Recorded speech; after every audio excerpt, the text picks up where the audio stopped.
परमाणु शक्ति और देश विश्व गुरु होने के उत्साह में क्या भारत की जनता महंगाई का बोझ खुशी खुशी सहन कर लेगी? दोस्तों, हमारे देश के वित्त मंत्री की सोच तो यही मालूम पड़ती है। उनके द्वारा पेश की गई 2024 से 2025 के बजट की जिस एक बात से इनकार नहीं किया जा सकता, वह यह कि यह बजट महंगाई बढ़ाने वाला होगा।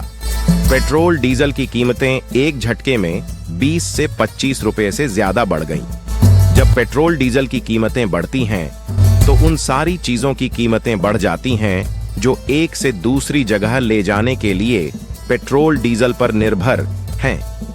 यानी पेट्रोल की कीमत बढ़ने से झटका सिर्फ उन्हीं लोगों को नहीं लगता जो पेट्रोल से चलने वाले गाड़ियों का प्रयोग करते हैं। उसका झटका क्या अमीर, क्या गरीब, किसी न किसी तरह से सभी को लगता है। जाहिर है, व्यावहारिक अर्थ में गरीब पर उसकी मार ज्यादा पड़ती है।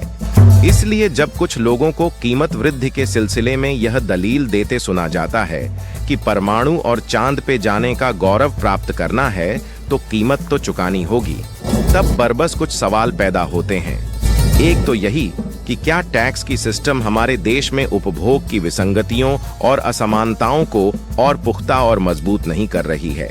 मसलन पेट्रोल के ही मामले में एक विसंगतियां यह हैं कि जो लोग अत्यंत जरूरी कामों से दोपहिया गाड़ियों का प्रयोग करते हैं और जो महंगी कारों, लंबे और बिना जरूरत सफर करते हैं, दोनों एक ही कीमतों पर पेट्रोल खरीदते हैं। इसका सबसे बड़ा कारण यह है कि जिन चीजों के दाम अब भी बाजार की शर्तों से निर्धारित नहीं है और सरकारी अनुदान प्राप्त वस्तुएं हैं, उनके अनावश्यक और असंगत इस्तेमाल की कीमतें देश के सभी आय वर्गों के करदाता अदा करते हैं। इसका अर्थ है सभी प्रकार के सुख और आराम उठाने वाला संपन्न वर्ग।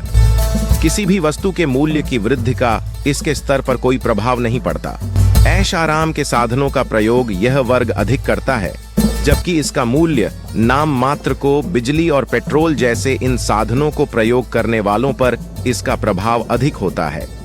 दोस्तों, अब आप ही बताएं कि इस तरह का आम बजट पेश किया जाता है जो गरीब के हित में नहीं होता।